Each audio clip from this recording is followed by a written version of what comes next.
ꯑꯍꯥꯟꯕꯃꯛꯇꯗ ꯃꯤꯔꯦꯜꯒꯤ ꯃꯤꯡꯁꯦꯜꯅ ꯃꯌꯥꯝꯕꯨ ꯏꯀꯣꯛꯅꯣꯅ ꯇꯔꯥꯝꯅ ꯑꯣꯛꯆꯔꯤ꯫ ꯃꯌꯥꯝꯒꯤ ꯃꯐꯝꯗ ꯈꯨꯗꯣꯜ ꯇꯝꯖꯅꯕꯒꯤꯗꯃꯛ ꯉꯁꯤ ꯂꯩꯀꯪ ꯊꯝꯕꯥꯜ ꯋꯥꯔꯤ ꯑꯁꯤ ꯄꯨꯗꯨꯅ ꯂꯥꯛꯆꯔꯤ꯫ ꯋꯥꯔꯤ ꯑꯁꯤ ꯑꯁꯦꯡꯕ ꯊꯣꯛꯈꯤꯕ ꯋꯥꯔꯤꯗ ꯌꯨꯝꯐꯝ ꯑꯣꯏꯗꯨꯅ ꯏꯖꯕ ꯋꯥꯔꯤ ꯑꯃꯈꯛꯅꯤ꯫ ꯋꯥꯔꯤ ꯑꯁꯤꯕꯨ ꯏꯕꯤꯔꯛꯄ ꯀꯔꯅꯖꯤꯠ ꯂꯩꯇꯣꯟꯖꯝ꯫ ꯋꯥꯔꯤ ꯑꯁꯤꯒꯤ ꯑꯍꯥꯟꯕ ꯁꯔꯨꯛꯁꯤ ꯍꯧꯖꯤꯛ ꯃꯌꯥꯝ ꯄꯨꯟꯅ ꯇꯥꯃꯤꯟꯅꯔꯁꯤ꯫ ꯑꯍꯤꯡ ꯅꯣꯡꯌꯥꯏ ꯆꯞ ꯆꯥꯅꯅꯤ ꯕꯨꯕꯨ ꯑꯗꯣ ꯀꯞꯄꯤ꯫ ꯕꯨꯕꯨ ꯀꯞꯄ ꯃꯈꯣꯜ ꯑꯗꯨ ꯇꯥꯕꯗ ꯊꯝꯕꯥꯜ ꯑꯗꯣ ꯌꯥꯎꯂꯛꯄ ꯃꯇꯥꯡꯒ ꯑꯣꯏꯕꯒ ꯃꯤꯀꯞ ꯊꯣꯛꯂꯤ꯫ ꯕꯨꯕꯨ ꯑꯗꯨ ꯀꯔꯤꯒꯨꯝꯕꯗ ꯌꯦꯅꯈꯥ ꯑꯗꯨꯗ ꯑꯣꯟꯁꯤꯟꯗꯨꯅ ꯈꯣꯡꯉꯤ ꯑꯗꯨꯒ ꯑꯃꯨꯛꯁꯨ ꯀꯞꯄꯤ꯫ ꯅꯣꯡꯒ ꯇꯥꯈꯤꯕꯒ ꯌꯦꯅꯈꯥ ꯑꯗꯣꯝꯗ ꯃꯤ ꯆꯠꯄꯗꯧꯅ ꯇꯧꯔꯛꯂꯤ꯫ ꯄꯥꯈꯟꯒ ꯑꯣꯏꯔꯤ ꯐꯛꯂꯥꯡ ꯑꯗꯨꯁꯨ ꯐꯛꯂꯣꯡꯒ ꯑꯣꯏꯔꯤ꯫ ꯃꯈꯣꯜ ꯑꯗꯣ ꯑꯍꯤꯡꯒꯤ ꯃꯇꯝ ꯑꯗꯨꯗ ꯌꯥꯝꯅ ꯍꯧꯅ ꯇꯥꯏ꯫ ꯕꯨꯕꯨꯅ ꯍꯧꯅ ꯈꯣꯡꯕ ꯀꯞꯄ ꯌꯦꯅꯈꯥ ꯑꯗꯨꯗ ꯇꯥꯔꯤꯕ ꯃꯈꯣꯜ ꯑꯗꯨꯅ ꯊꯝꯕꯥꯜ ꯑꯗꯣ ꯇꯨꯝꯕ ꯌꯥꯗ꯭ꯔꯤ꯫ ꯊꯝꯕꯥꯜꯅ ꯃꯅꯥꯎꯅꯨꯄꯤ ꯊꯔꯣ ꯑꯗꯣ ꯍꯧꯗꯣꯛꯏ꯫ ꯊꯝꯕꯥꯜꯅ "ꯇꯥꯔꯤꯕ꯭ꯔꯣ ꯊꯔꯣ ꯊꯔꯣ, ꯍꯨꯔꯥꯟꯕ ꯆꯪꯕ꯭ꯔꯥ ꯀꯩꯅꯣꯝ ꯇꯧꯔꯤ꯫ ꯏꯆꯦꯅ ꯍꯧꯗꯣꯛꯄꯁꯤ ꯇꯥꯔꯕꯗꯤ ꯅꯪꯕꯨ ꯑꯃꯨꯛꯇ ꯍꯧꯒꯠꯂꯨꯗ꯫ ꯃꯅꯤꯡ ꯃꯌꯥ ꯌꯦꯅꯈꯥ ꯂꯨꯈꯥꯁꯤ ꯃꯤ ꯆꯠꯄꯗꯧꯅ ꯇꯧꯔꯤ"꯫ ꯊꯔꯣ ꯑꯗꯣ ꯃꯆꯦ ꯊꯝꯕꯥꯜꯅ ꯍꯧꯗꯣꯛꯄ ꯇꯥꯔꯒ ꯃꯁꯥ ꯑꯗꯣ ꯇꯤꯡꯂꯤ ꯌꯥꯡꯅꯤꯡꯉꯤ꯫ ꯃꯍꯥꯛꯇꯤ ꯌꯥꯝꯅ ꯍꯧꯒꯠꯅꯤꯡꯂꯝꯗꯦ, ꯌꯥꯝꯅ ꯍꯥꯏꯅꯤꯡꯂꯝꯗꯦ, ꯌꯥꯝꯅ ꯈꯨꯝꯅꯤꯡꯕꯣꯏ ꯈꯨꯝꯅꯤꯡꯗꯕꯣꯏ ꯑꯁꯨꯝꯅ ꯈꯨꯝꯂꯛꯂꯤ꯫ "ꯑꯩꯈꯣꯏ ꯏꯆꯦꯁꯤꯃꯀꯣ, ꯊꯦꯡꯂꯕ ꯃꯇꯝ ꯑꯁꯤꯗ ꯀꯅꯥꯅꯕꯨ ꯃꯤꯒꯤ ꯏꯪꯈꯣꯜ ꯑꯁꯤꯗ ꯆꯪꯉꯛꯇꯣꯏꯅꯣ? ꯕꯨꯕꯨꯅ ꯈꯣꯡꯕꯕꯨ ꯆꯨꯝꯅ ꯈꯣꯡꯕ ꯑꯣꯏꯔꯝꯅꯤꯕ꯫ ꯏꯆꯦ ꯇꯨꯝꯃꯁꯤꯕ, ꯍꯌꯦꯡ ꯉꯟꯅ ꯍꯧꯒꯠꯅꯕ", ꯊꯝꯕꯥꯜꯅ ꯍꯥꯏꯔꯛꯏ꯫ ꯊꯔꯣ ꯍꯩꯕꯤ ꯀꯇꯟ ꯆꯨꯕꯤ "ꯁꯤ ꯑꯩꯅ ꯍꯥꯏꯔꯤꯁꯤ ꯐꯥꯒꯤꯗꯧꯅ ꯍꯦꯛ ꯇꯧꯏ꯫ ꯕꯨꯕꯨꯅ ꯈꯣꯡꯂꯤꯕꯁꯤ ꯅꯍꯥꯟꯉꯩ ꯈꯣꯡꯕꯒ ꯉꯁꯤꯒꯤ ꯌꯥꯝꯅ ꯃꯥꯟꯅꯗꯦ ꯍꯥꯏꯕꯅꯦ ꯅꯪꯕꯣ". ꯊꯔꯣꯅ "ꯏꯆꯦ ꯅꯪꯁꯤꯃꯀꯣ ꯑꯋꯣꯏꯕ, ꯑꯩꯗꯤ ꯑꯣꯟꯊꯣꯛꯅ ꯇꯟꯈ꯭ꯔꯦꯗ꯫ ꯃꯤꯅ ꯅꯨꯡꯉꯥꯏꯅ ꯇꯨꯝꯊꯔꯛꯑꯀꯥꯟꯁꯤꯗ ꯍꯌꯦꯡ ꯅꯣꯡꯉꯥꯜꯂꯛꯑꯗꯤ ꯏꯅꯦ ꯁꯣꯔꯣꯅ ꯋꯥꯕꯒꯥꯏ ꯀꯩꯊꯦꯜ ꯀꯥꯔꯁꯤ ꯍꯥꯏꯔꯛꯑꯅꯤ꯫ ꯑꯩꯅ ꯉꯥꯏꯍꯥꯛ ꯇꯨꯝꯊꯈꯤꯒꯦ ꯍꯥꯏꯔꯒ ꯏꯆꯦ, ꯍꯨꯔꯥꯟꯕ ꯆꯪꯂꯁꯨ ꯑꯩꯈꯣꯏꯒꯤ ꯌꯨꯝ ꯑꯁꯤꯗ ꯀꯔꯤ ꯑꯍꯦꯟꯕ ꯑꯇꯥꯡꯕ ꯄꯣꯠ ꯂꯩꯗꯨꯅ ꯍꯨꯔꯥꯟꯗꯣꯏꯅꯣ? ꯀꯥꯡꯊꯣꯜ ꯑꯅꯤꯁꯤꯒ ꯆꯥꯛꯈꯨꯝꯒꯤ ꯀꯣꯟ ꯈꯔ ꯑꯁꯤꯒ ꯃꯉꯥꯏꯔꯤ꯫ ꯎꯄꯨ ꯃꯃꯥꯏ ꯅꯥꯝ ꯌꯥꯎꯗꯕꯁꯤꯒ ꯏꯃꯥꯒꯤ ꯑꯋꯨꯟꯄꯣꯠ ꯑꯁꯤ ꯃꯉꯥꯏꯔꯦꯗ". ꯊꯝꯕꯥꯜꯅ "ꯇꯜꯂꯤꯗꯀꯣ ꯅꯪꯁꯤ ꯏꯕꯦꯝꯃ, ꯍꯨꯔꯥꯟꯕ ꯆꯪꯂꯕꯗꯤ ꯀꯝꯗꯧꯅꯤ? ꯍꯨꯔꯥꯟꯕꯗꯤꯅꯦ ꯂꯩꯇ ꯂꯥꯏꯔ ꯏꯅꯥ ꯀꯩꯔꯥ ꯈꯨꯟꯕ ꯈꯥꯏꯗꯕꯅꯤ꯫ ꯃꯣꯏꯅ ꯄꯥꯝꯕ ꯄꯣꯠ ꯆꯩꯗꯤꯀꯣ ꯑꯗꯨꯃꯛ ꯄꯨꯔꯒ ꯆꯠꯇꯣꯏꯅꯤ꯫ ꯅꯪ ꯑꯃꯀꯣ ꯀꯃꯥꯏꯅ ꯉꯥꯡꯅꯗꯣꯏꯅꯣ? ꯑꯩꯗꯤ ꯄꯦꯜꯂꯕꯅꯤꯗ꯫ ꯇꯨꯝꯃꯨꯀꯣ, ꯑꯩꯅ ꯇꯨꯝꯃꯨ ꯍꯥꯏꯁꯤꯅꯤ꯫ ꯅꯪꯅ ꯌꯥꯗ꯭ꯔꯕꯅꯤꯅ ꯐꯔꯦ, ꯑꯩ ꯂꯥꯇꯦꯟ ꯑꯁꯤ ꯄꯥꯏꯔꯒ ꯀꯅꯥ ꯂꯥꯛꯑꯦ ꯍꯥꯏꯕꯗꯣ ꯌꯦꯡꯂꯨꯔꯒꯤ". ꯊꯝꯕꯥꯜ ꯃꯅꯥꯎꯅꯨꯄꯤ ꯊꯔꯣꯅ ꯊꯧꯁꯥ ꯋꯥꯁꯥꯗ꯭ꯔꯕ ꯑꯗꯨꯗ ꯁꯥꯎꯅꯤꯡꯃꯟꯈꯤꯕꯅ ꯃꯊꯟꯗ ꯂꯥꯏꯇꯟ ꯑꯗꯨ ꯄꯥꯏꯔꯒ ꯊꯣꯡ ꯑꯗꯨ ꯍꯥꯡꯗꯣꯛꯇꯨꯅ ꯃꯄꯥꯜꯗ ꯊꯣꯔꯛꯂꯤ꯫ ꯕꯨꯕꯨ ꯍꯥꯏꯕ ꯍꯨꯏ ꯑꯗꯨꯁꯨ ꯈꯣꯡꯗꯨꯅ ꯌꯦꯅꯈꯥ ꯑꯗꯣꯝꯗ ꯑꯗꯨꯃꯛ ꯂꯩꯔꯝꯃꯤ꯫ ꯕꯨꯕꯨ ꯑꯗꯨ ꯈꯣꯡꯂꯝꯕꯗꯒꯤ ꯊꯝꯕꯥꯜ ꯊꯣꯔꯛꯄ ꯎꯕꯗ ꯃꯃꯩ ꯃꯆꯥ ꯑꯗꯨ ꯐꯤꯠ ꯐꯤꯠ ꯍꯥꯏꯗꯨꯅ ꯊꯝꯕꯥꯜꯒꯤ ꯅꯥꯛꯇ ꯆꯪꯂꯛꯏ꯫ ꯑꯗꯨꯒ ꯃꯈꯣꯡ ꯃꯌꯥ ꯑꯗꯨꯗ ꯍꯨꯏꯅꯥꯎ ꯃꯆꯥꯒꯤ ꯍꯧꯅꯕꯤ ꯊꯝꯕꯥꯜꯗ ꯀꯦꯖꯩ꯫ ꯊꯝꯕꯥꯜꯁꯨ ꯌꯦꯅꯈꯥ ꯑꯗꯨꯗ ꯃꯩ ꯊꯥꯟꯗꯨꯅ ꯌꯦꯡꯉꯤ꯫ ꯅꯣꯡꯒ ꯆꯨꯕꯅꯤꯅ ꯂꯩꯈꯣꯝꯒ ꯊꯣꯛꯄꯅꯤ꯫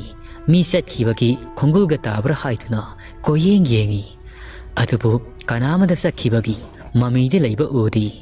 ꯈꯣꯡꯒꯨꯜ ꯃꯃꯤꯔꯥ ꯑꯃꯠꯇ ꯇꯥꯗꯦ꯫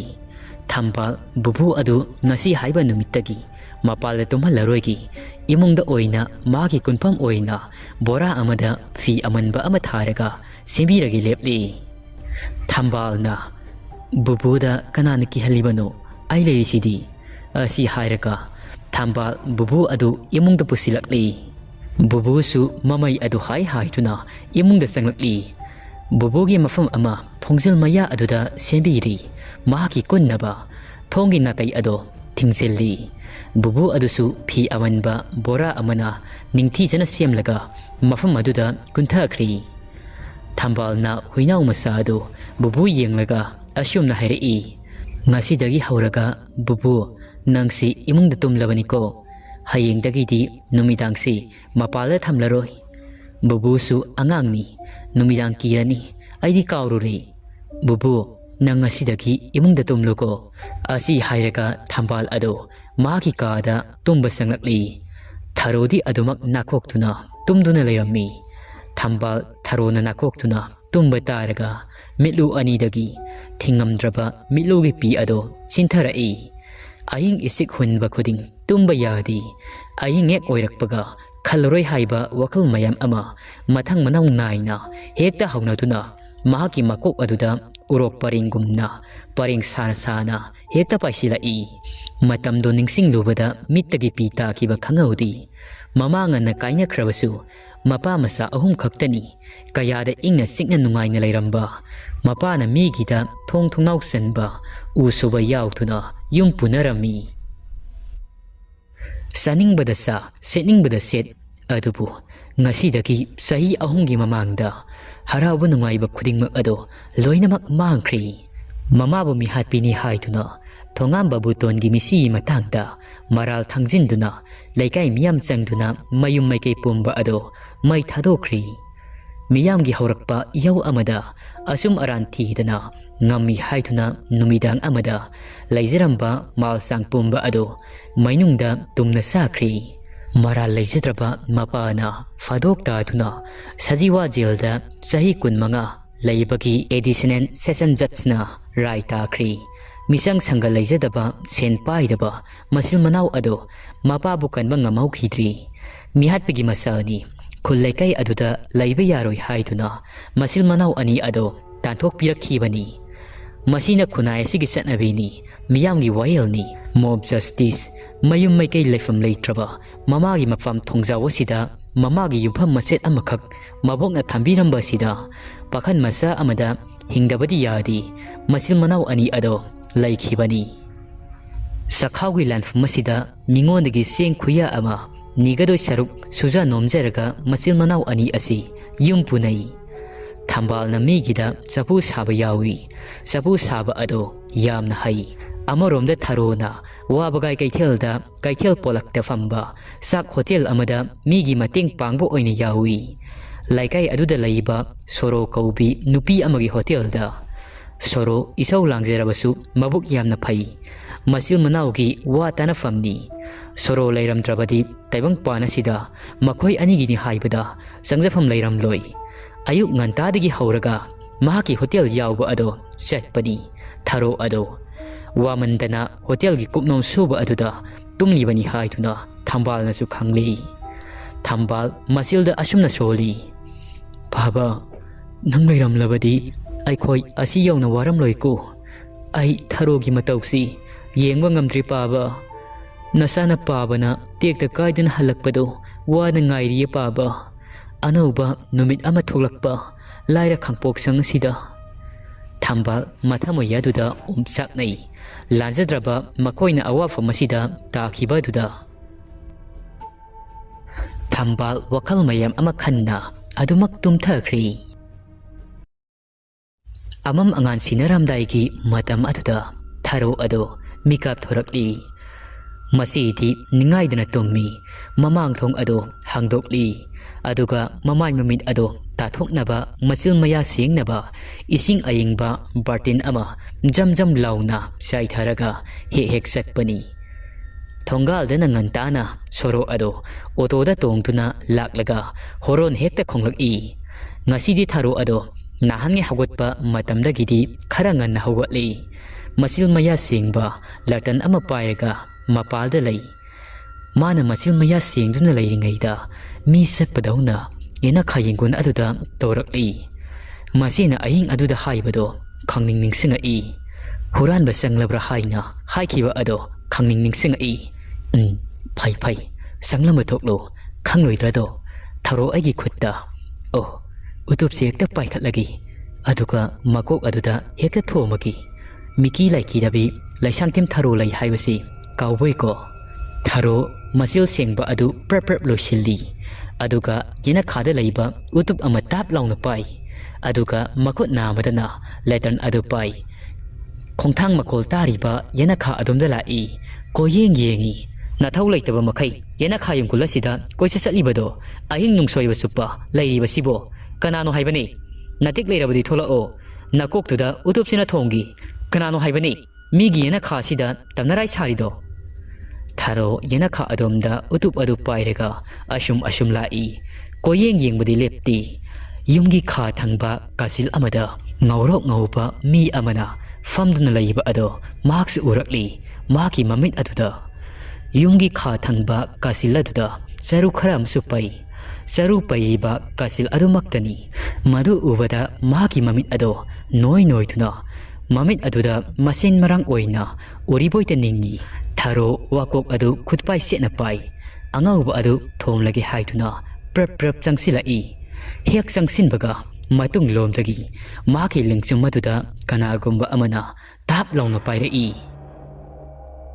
Tharo adumna maki lingchum maduda tap launa pairakpa aduda mahaksu khangpre khangi mamai adu laithorakpada thambal oirami thambal ubada pakatpa adu kharadi fari adupu thanungda hulliba mihul adudi falamdi Tharona has ise nang oire as aidi khangpre khanguri mihul gasi ayore mi nangbo Thambalna nangbu yena kha sida kaidawribano haibani asuk yamna ngana hagotlaga Tharo mamai adu amuk saru leiba adomda onsillaga khudombi adu thilli adubu haujikta mikup kharagi mamangda ukhiba angawu mi dongna tawba adu karimata ukidri Thambalna kainu Tharo nangna saru paipam masida munna yengduna lairibado Tharona ise haujiktani aina chin chengba loibaga changsilakpada yana khamaro masida mi chatpadongna tawrai aina kana sangi haituna koiti thiraba matungda saru leiba mapa sida mi angauba ama kunduna leirambani ise Thambalna soitrang patrang ko nangna ubo oiramni nangna lawu makol tabadagi aisu mikap thorakpani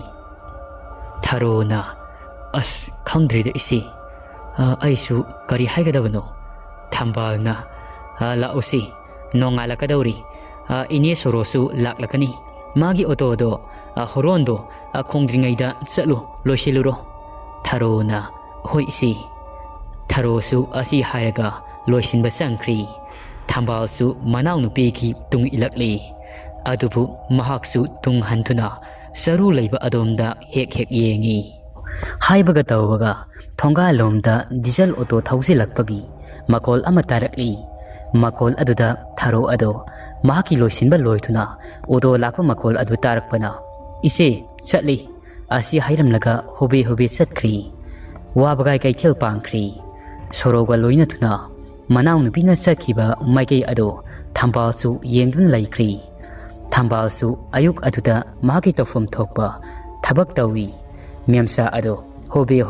ayuk aduda lakli Thambal unaba memsa lakpa ubada isi memsa kaidawragi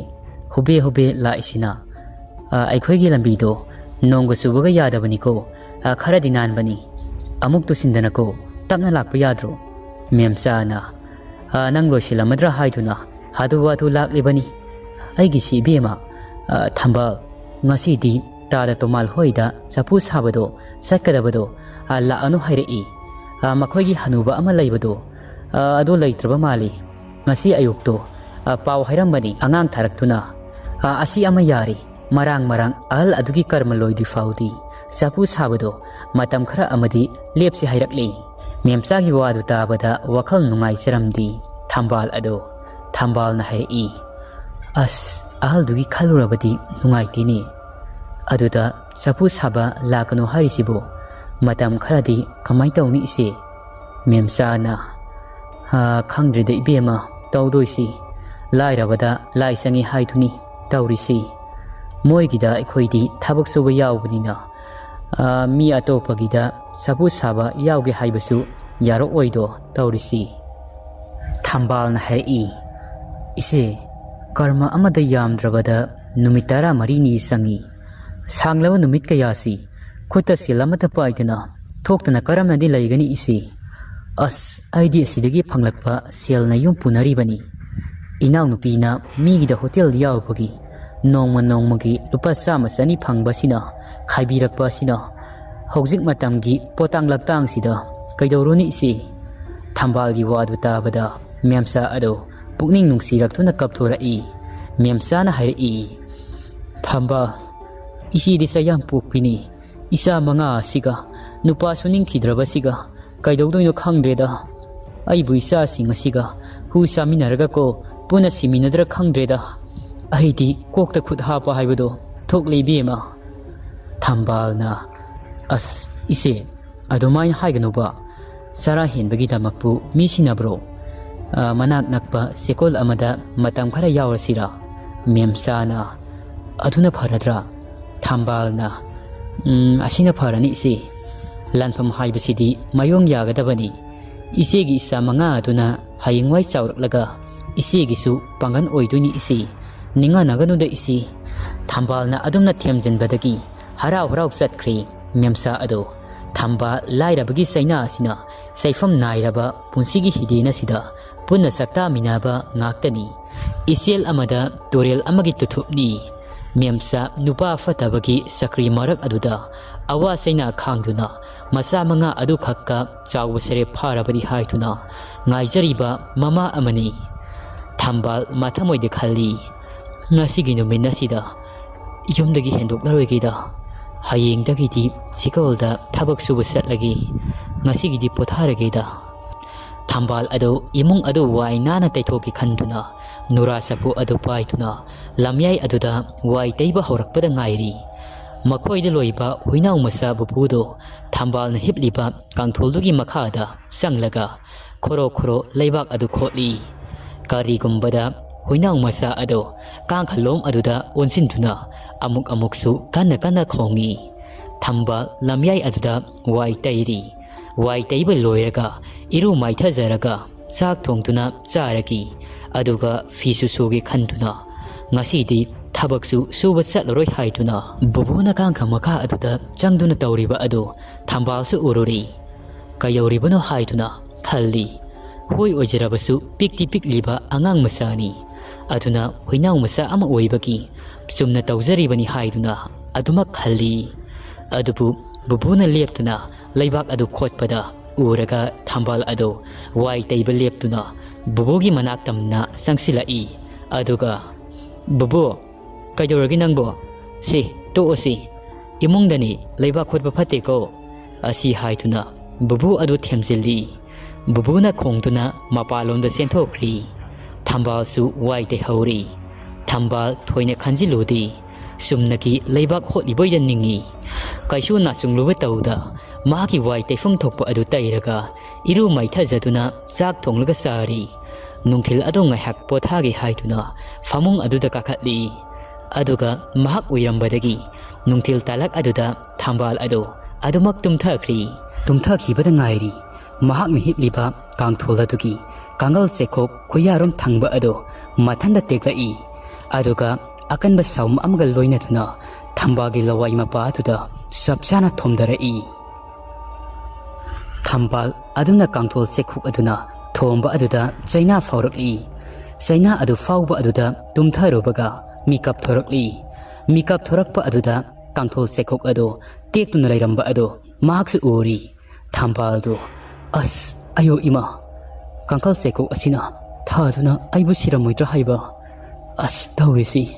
kamaina bu teklaklibano. Adubu masidi amanba kangthoni,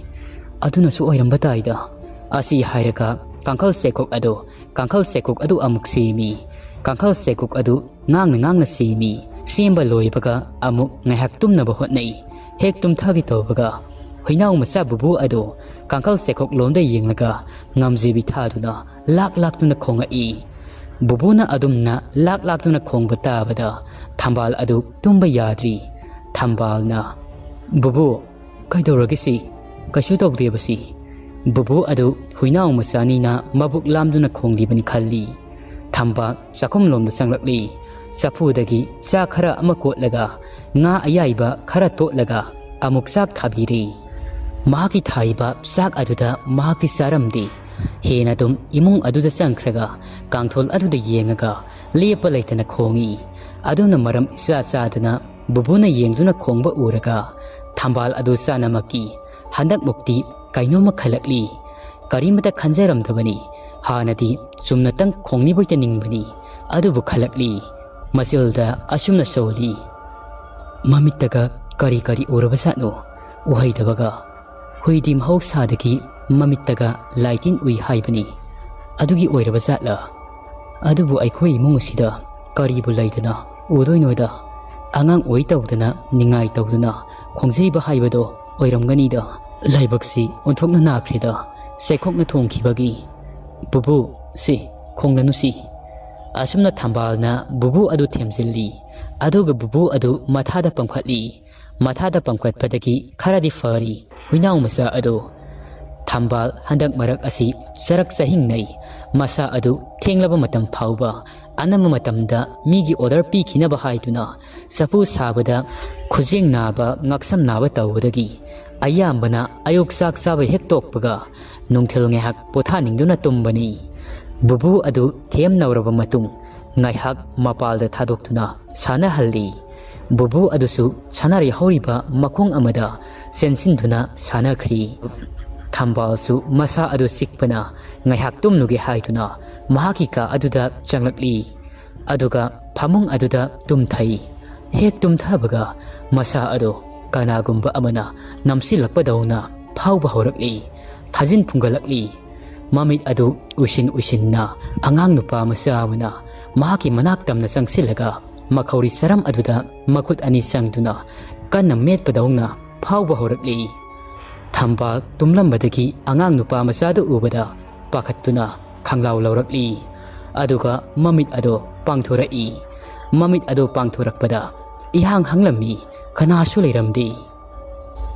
angang adusu amuk hanna mahaki mitmang aduda okhidri haujikidubu mangla taibangla natragana mangak nariba haidura nahan ngai asukoini yumpham masida yummakni khanduna Leirak-laba matam masida ngasi phauba aki yakhang thaudok amata thengnadri aduga ngasi ngarang asina karino Thambal jajat khanba horakli amuksu khalli wakhalna soidana oigani mahaki mamitta uriba sing ado Thambal masada kariba humang sing ado napthoi handakti mahak ado tumsilaroigi khulgi pukri masa aduda numidang sisinanaba ising sanabun ama anita numit lairinga sida soksil hauragi khalli Thambal sanabun paiduna khulgi pukri tamna nungthil pobab aduda ising sokpa lakli mahakna laiba aduga khara satlaga khulgi pukri adu lai yamnati lapnabadi napti khulgi pukri aduda ising hek sokai tawpaga ising aduda mami ama taba urai ising adugi mami aduda ngasai mahaki makhauri saram melakhiba masa namlakhiba nipa masa ado oina urakli Thambal mamai ado fat laithoktuna yengi aduga amuksu ising aduda yengi mami ado amuk taramdri Thambal masilda asumna soli ising asida mami ama tarambado mitna kuppada amuk leiramdri tawribasi ai wakalnanida wakhalgi yamna makha poli haido chumli tumba saba sang naidabasina wakal sisuko kainom tawri mit asida masen marang mayam ama uri tawribasi Thambal khankai khallaga ising sanabun adu yeptuna yum yona balakli yum hek yobaga ising adu amuk haijilamnaga amuk anirak soke haituna pukri maikei panglakpa matam aduda mahaki matung aduda kanagumba ama lakpadawna inarakpagumna masa aduda fawba horakli pukri adu yaudringaida khongnang achauba amasu hawi khongnang makhong aduda phiral hauksam haukfi hailai kaya amasu lai khoirambagi thadokduna leiba ado mahaksu hek ururi khongnang mana sing adu sangtrik sangduna lengleng satli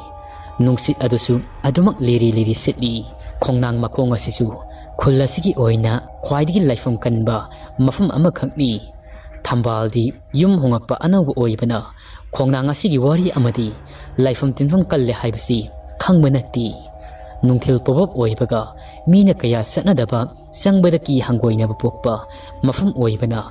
khulladugi mioi ayamba numit sap yungba matam amadi khara leitharakpa matam adu fauba kaya sangnaba natti khongnang sigi nakalda leiriba pukriya sigi singasi fauba mi ayamba thoina sijinadi mamangaida pukriya sida mioi kaya ama irak naduna amadi ising inauk taba matamda laina lauduna sikhi aduna ising asi anama matamda mangi haiduna mina sijinaba hangoinaba isingni aduba Thambaldi khangjadabanina pokri asigi ising asi sokpa lak'i Thambalna mathanda lakpa uraga khongnang makhong aduda leiba lai ado mathi fongba horakli aduba mahakti karisu thoina khanjiluba natti khangjaba natti mahaki sarfam thokpa ado lambi aduda adumak sumtringna satli Thambal ado matam masida mahaki matung aduda khongthang makol ama tarai mamai ado fal laithoktuna yengi kana laki haiduna adubu mafam ado yang hangi kana su lakpa uramdi Thambal masil aduda ashumna sholi ai hospital da chataba yararoi afaba doctor ama tanaraga minna kongsingsi fajana yengthoktaba yararoi nasungdana lakpana pokri yaurakli pokri mapal aduda koyeng yengamlaga Thambal ado pokri romda kumtharakli ising soki haiduna sanabul aduna pokri ising ado haidoke tawbaga magi sanabun ado ising aduda tawraga chatkhri